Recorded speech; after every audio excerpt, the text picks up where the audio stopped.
faces. 也就是说，现在此刻看的你们每一个人是如此美丽的脸，我都不知道从哪开始了。这是我第一次看到那么多的那么多的听众在一起。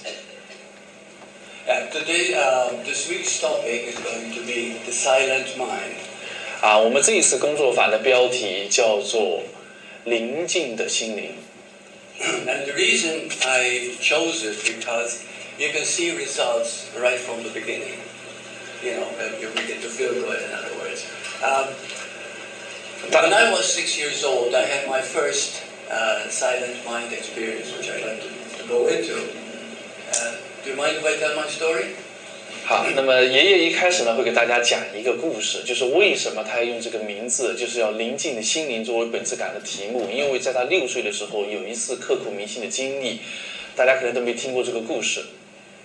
Okay. I was born in Malta, Mediterranean. 我在地中海一个叫莫塔的一个小岛出生，马耳他，中文叫马耳他。它当时是属于英属殖民地。In 1939, I was 6 years old, and Germany attacked Poland. 1939年，我才6岁的时候，这个德国向这个波兰宣战了。The British, which we were a part because we were a British Dominion, they went to war against Germany. 然后英国也卷入了战争。那么马耳他当时是英国的殖民一个英属殖民地一块，所以呢，他也曾自动加入了第2次世界大战。My father at the time was in the British Navy. 我爸爸那个时候是英国的海军我大哥也参加了战斗。And my sister and I and my mother were in our. 然后我妈妈带着我和我姐姐，我们俩都是小孩，就在家里面待着。German planes were attacking day and night. There was a horrendous. 然后德国人呢日夜不分的去轰炸我们的小岛。My sister and I, we lived in fear all the time. 我和我的姐姐随时生活在恐惧之中，因为没有东西吃。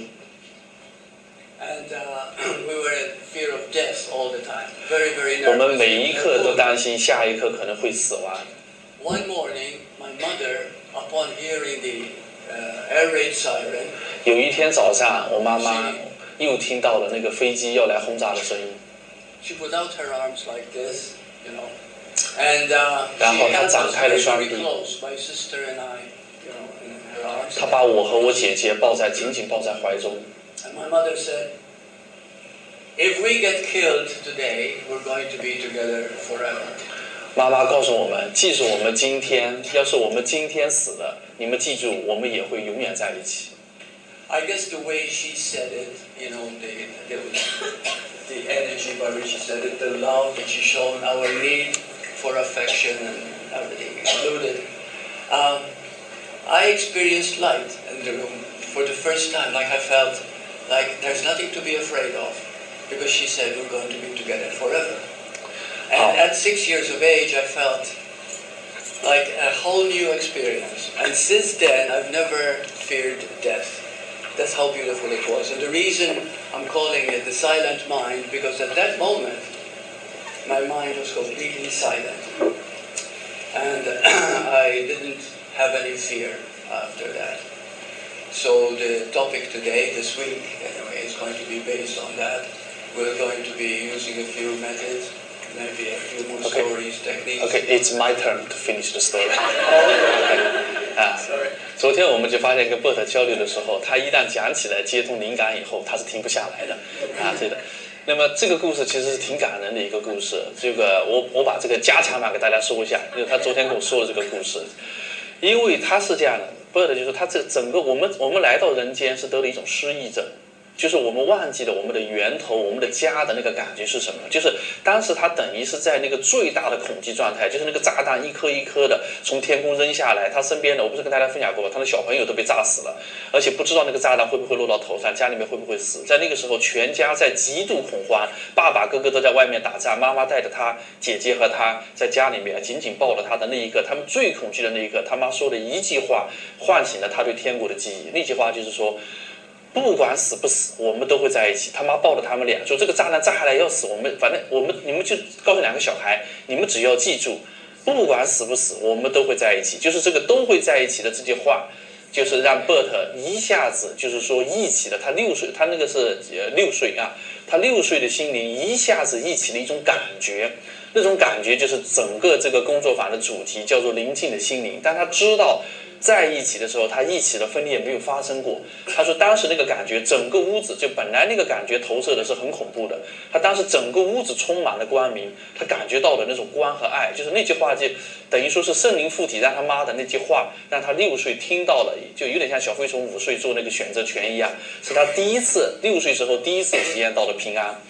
那个平安其实就是奇迹克能说的上主的平安，因为当炸弹在你天上落下来，你还平安的时候，那个平安就是上主的平安。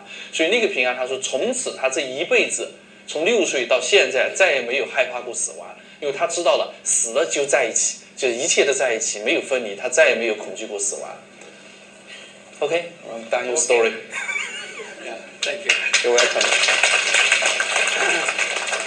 Yeah, so this is the reason why I want to talk about the subject. Now, a very important. 这就是为什么这次的主题要讲这个宁静的心灵，它意味着什么 Yeah, a very important aspect of the quiet mind is to understand that there are 2 emotions, love or fear. 好，那么我们要理解这个如何让心灵平安下来啊。我们首先要明白，我们随时都面对2种最重要的情绪，也就是唯一的2种情绪，一种叫爱，一种叫恐惧。Yeah, we'll make it very simple. Everything that is positive is under love. 所以任何你能想到积极的、喜悦的、向上的，它都跟爱有关。Everything that is fear is negative. 那么任何我们所说的负面情绪，都多多少少都跟这个恐惧是有关系。Okay, now what is important in order to get to that silent mind is to know the difference between love and fear. And what makes the difference is one little item. Okay, and please never forget it, because it came so clear to me that it changed my life. Okay, so what is the difference between love and fear? Okay, and the difference is time. 好 ，OK， here.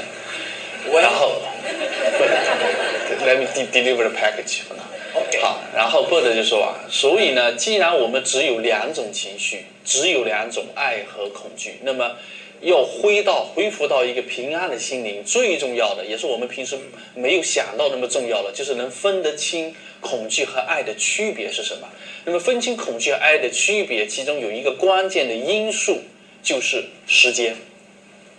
Go on. when you know the difference between love and fear, which is time, okay? This means that everything that is negative is always coming from the past leading to the future. Okay, so worry, stress, any form of fear, anything that is negative. What we forget and what we want most is to be happy, to be free, to be loved. But that lives in no time. 好 ，OK。So， 那么第一呢，大家怎么来理解这个恐惧呢？大家可以体会一下，所有只要是跟恐惧有关，包括我们的担忧啊，从小小的担忧到大的恐惧，它都跟时间有关。那时间是什么呢？时间就是一个能让我们去讲故事，从过去引导到未来的这么一条线。所以你只要你体验到恐惧的情绪，一定是正在经历的。我们心灵正在经历的是正在时间中编造一种像故事一样的东西。这个东西呢，把这个恐惧从过去朝一个未来的方向去带。Okay, so now we're beginning to see how time plays a very important role in our behavior, in our mental activity. 好，我们一起来看看时间是如何扮演一个重要的角色，从影响我们的所思和所行。So when I say with time, I mean anything that has to do with past and future, not the present moment. The present moment is when we totally live and what we want more than anything. But we keep forgetting, because in the moment when we are not living in the past or thinking about the future, we have a silent mind. 好，那么我们看，只要是我们的心灵偏离了这个当下的这一刻，因为当下这一刻，也就是说它并不在时间中，那么心灵一定不可能在平安的状态中。所以我们经常说，我一不小心就恐惧了。其实另一种说法是我一不小心离开当下了，因为当我一恐惧，我的心已经不在当下，它已经在过去和未来之中。那么其实啊，我们所有的跟爱有关的，我们的平安只可能发生在当下。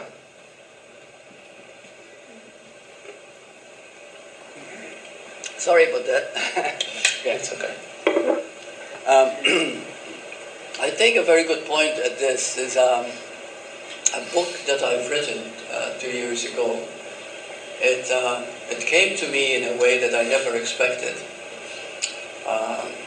I'm going to talk about the four unknown facts of reality. 好，那么爷爷就说呢，我现在想提一下，就是在这个去年呢，就是有一本书。这本书是怎么来的？就是我是在什么样一种灵感激发下写到的一本书。The reason I'm mentioning the book too, also not only because it was such a revelation to me, but also after it was written, I was contacted by a few teachers of the Course in Miracles, and they said after reading your book, it made Course in Miracles so simple to understand. 这个原因为什么要提这本书？因为不仅这本书是它给我自己带来了一种极大的启发，而是这本书后来发表以后，一些北美的一些奇迹老师看了这本书，他们就给了 Bert 一些反馈，就说你知道吗？你这本书虽说不是讲奇迹课程，但是却帮助了我们更好的理解了奇迹课程到底在讲什么。Okay, so the way it started was like this. I made a video one time, and I said to the people listening, and I said, if you were to ask Bert, which is Grandpa Bert, if you were to ask Bert, what have you learned in the 50 years that you've been doing spiritual work? 就是当时他正在 YouTube 做了一个 YouTube 的一个视频，然后底下就有人留言，那些人留言就是说 ，Bert 你这个。那么你灵修那么几十年以来，什么东西对你是最重要的？ And then I made it very fast, and I said, well, what I really learned is I learned to trust who I am. Bert 就说，我的第一个直接回答这个问题就是说，如果你说我这几十年到底学了什么，那我学的最重要的一点就是我知道了，我要信任我的如是。This seemed to bring a lot of questions, so I was flooded with emails. People telling me, what do you mean by trusting yourself? How do you trust? 然后呢，这个问题一回呢 ，Bert 就收到很多反馈，很多邮件，都问他，你到底什么意思？什么叫做信任你是谁？信任你的如是？这个你到底在信任什么？这是什么？ So then I thought to myself, well, I have about 20 letters here. So I write an article and I send it to each of them, explaining how, what I meant by that statement. 然后 Bert 因为他收到将近20多封邮件，他就给每一封邮件回，就是说我到底是当我说要信任自己的时候，这个自己就是这个如是自己到底是什么 Okay, and so then I went to bed, feeling over these ideas, and then at 3 o'clock in the morning I get up. It's as if something just got me up, and 然后我带着这些回复的这些思索躺在床上，然后因为有些时候我们这样的，我们是因为问题而产生一个灵感，他就躺在床上，然后呢到凌晨3点的时候呢，突然他被一种灵感唤醒。Yeah, so it was very compelling, like something took over, and like my own 这种感觉就 intuitive 像是 voice. 不是他自己可控的，就像他自己内在的一种直觉的灵感声音在让他起来。And the intuitive voice became so clear, so powerful, that at that moment I developed a fear, and I said, what if it stops talking?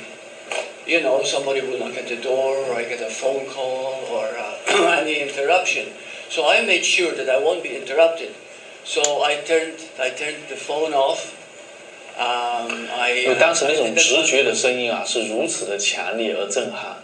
然后爷爷呢，他就要确保就是这个不要被外在打扰了这个声音跟他的交流，他就赶快把手机关掉，门锁上，让这个声音继续跟他交流。So in order to not lose this intuitive voice, And it was so clear, like somebody else is talking to me. 他说这种直觉的声音太清晰，清晰到你感觉就像是有个人在你头脑里面说话，但其实又是自己的声音。So then, I said to myself, I won't stop to eat. Maybe have a banana if I'm hungry. I won't go to sleep. Maybe I'll meditate on the subject, and I won't even shower, shave, or do anything. And for a few days, I was completely locked away, just listening to this voice. 所以为了不打断这个声音啊，爷爷决定就是好，家里面食物也够，有些香蕉就行了，然后尽量少上厕所，也不去洗澡，然后呢，把自己关在家里面，就为了保持跟这个声音的链接。Yes, and all I did just write whatever it was. 这个声音啊，就把东西写下来。And then,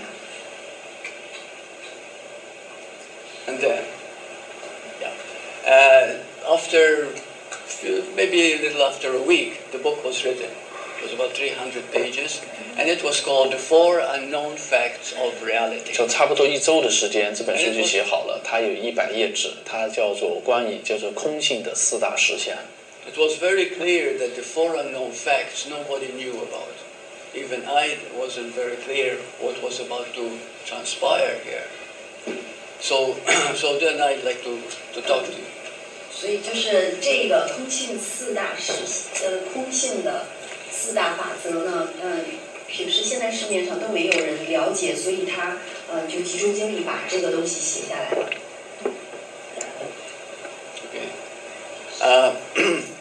Sometimes I have to pardon. Sometimes I lose my point here. Okay. So I'd like to discuss now the first point and how it came about. 现在我先说一下第一点，然后第一点的法则，然后怎么出现的。And the voice was very clear that this first point, which is a known fact of reality, very few people know about. 这个声音告诉我，这4大法则是很少有人知道的。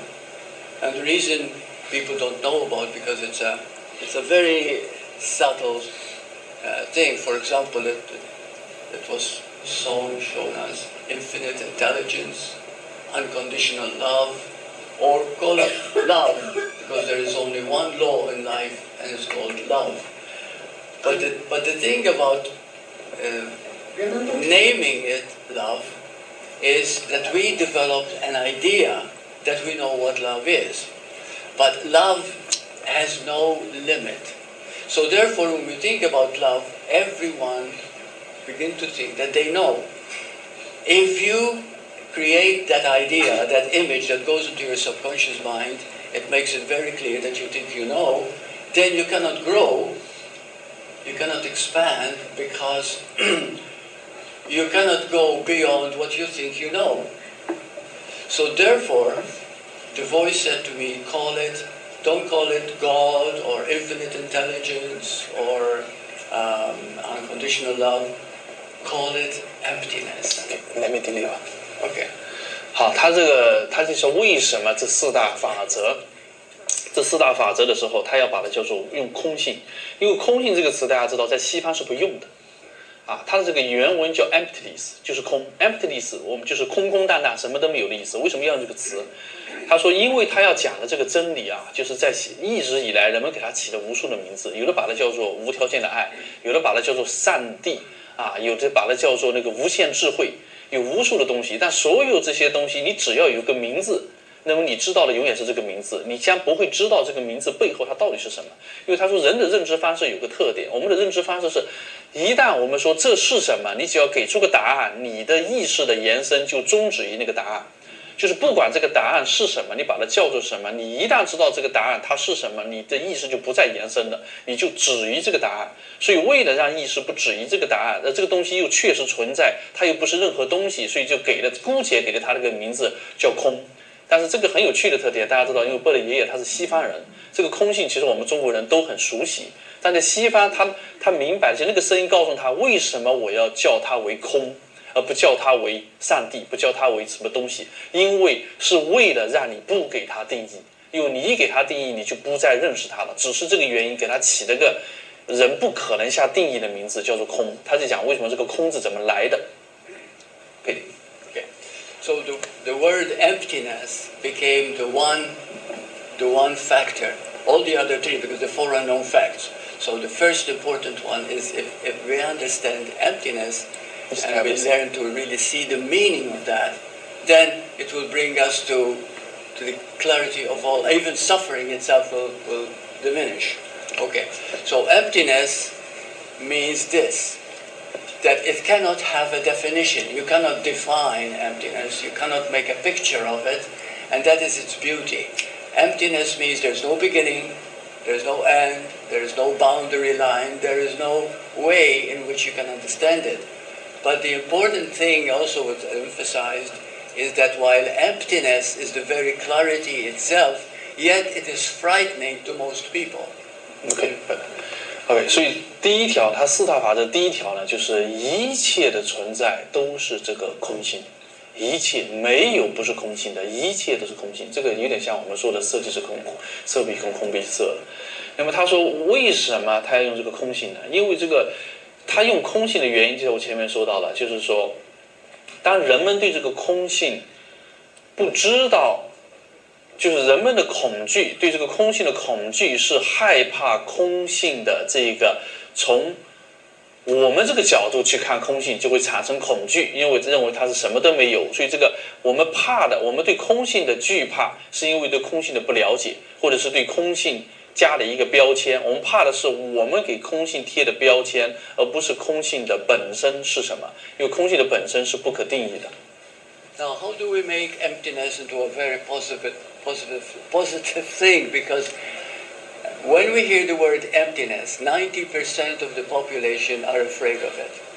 好，那么我们如何能用正面的目光去看待空性什么呢？因为当我们一提到空，90%的人都会想到它是什么都没有，它是会给人带来一种一无所有的惧怕和恐惧。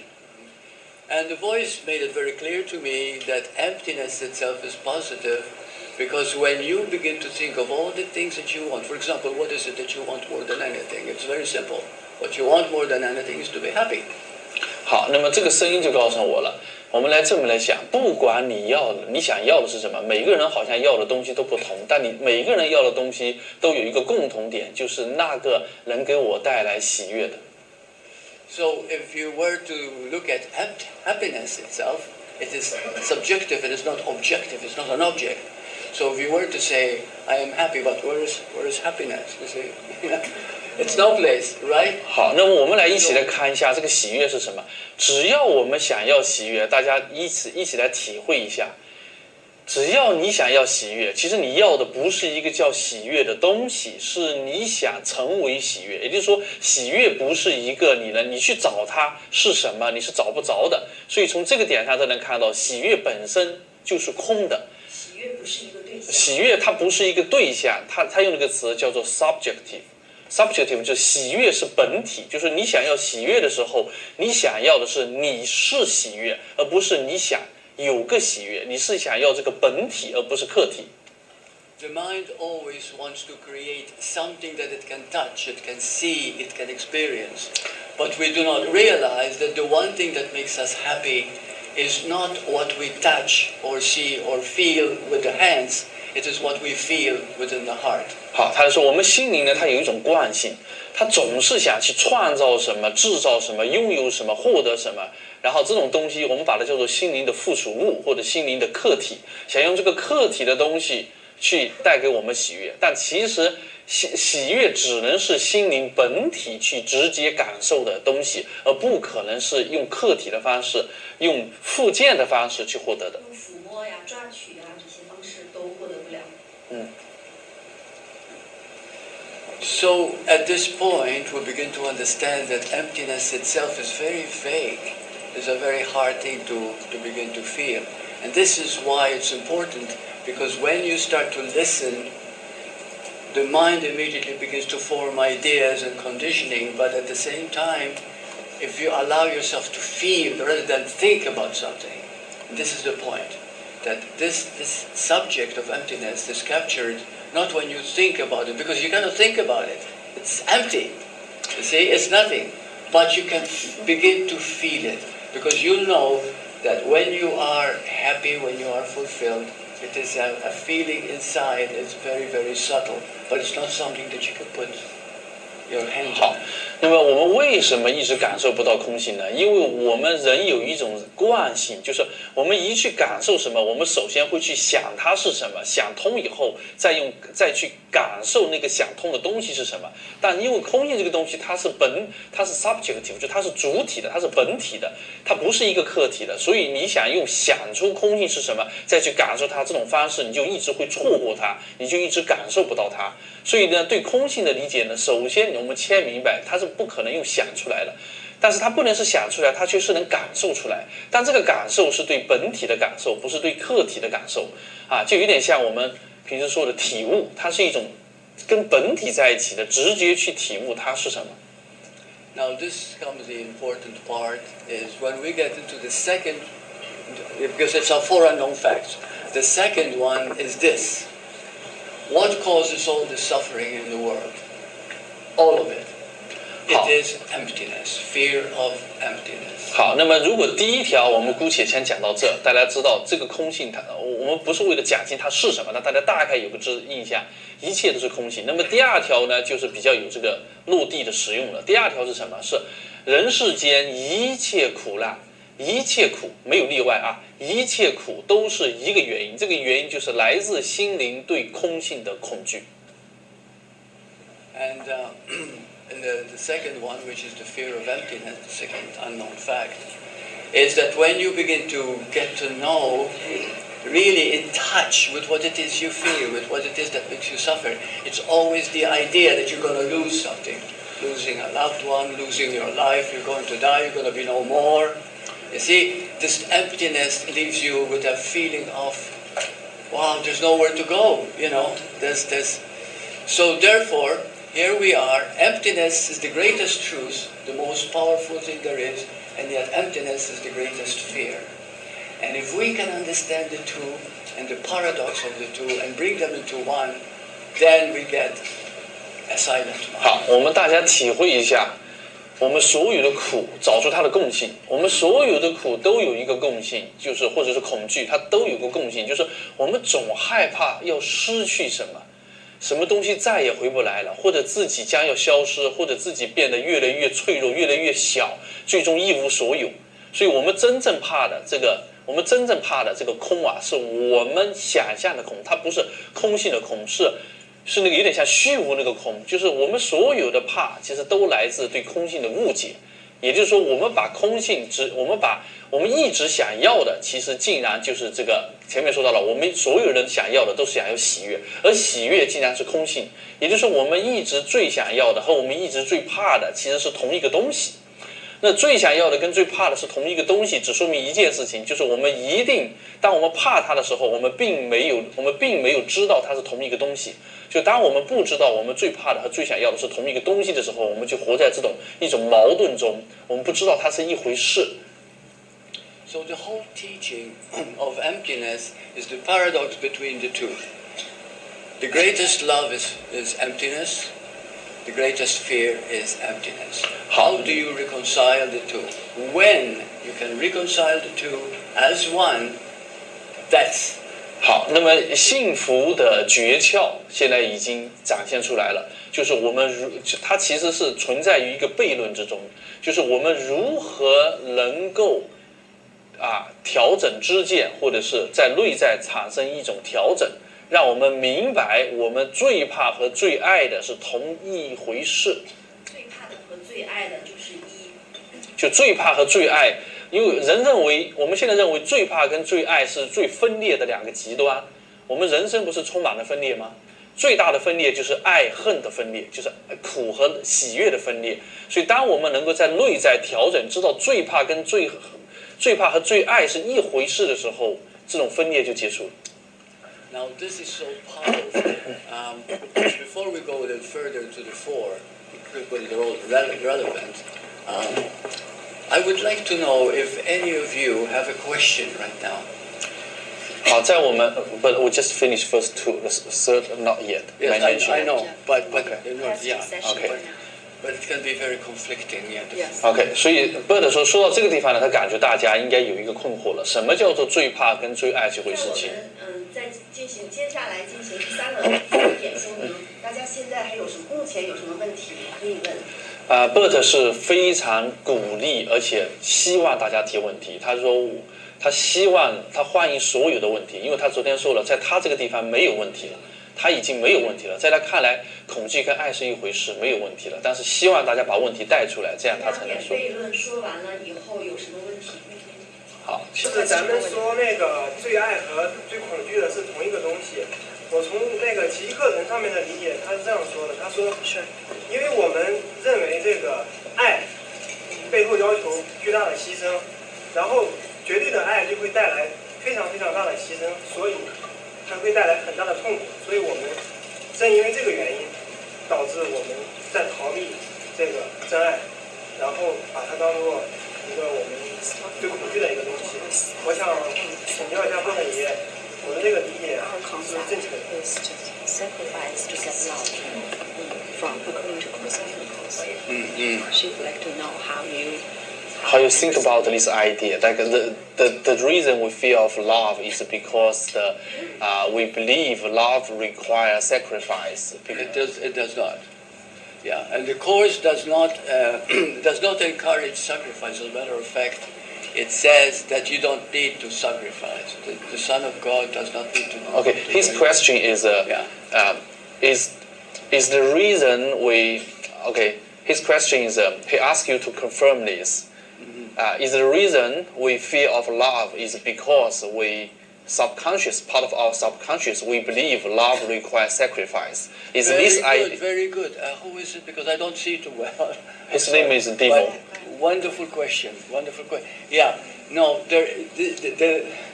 We think we need to sacrifice. We think we need to deserve love. We think that we have somehow or other suffer for it. No, we don't.